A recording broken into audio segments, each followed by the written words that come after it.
Bon, donc on a cette situation-là qui demeure, qui semble s'enquister et qui se déroule dans un relatif désintérêt de la communauté internationale, on peut dire ça?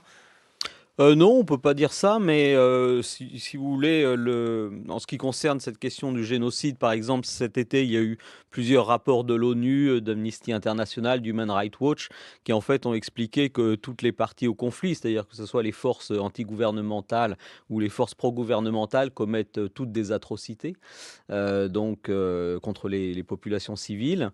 Et en fait, c'est un conflit qui est très bien documenté et suivi, mais on voit que les initiatives de médiation échouent toutes.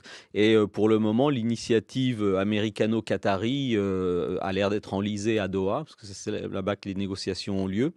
Et c'est une énième tentative pour résoudre ce conflit, mais pour le moment, on sent qu'elle patine.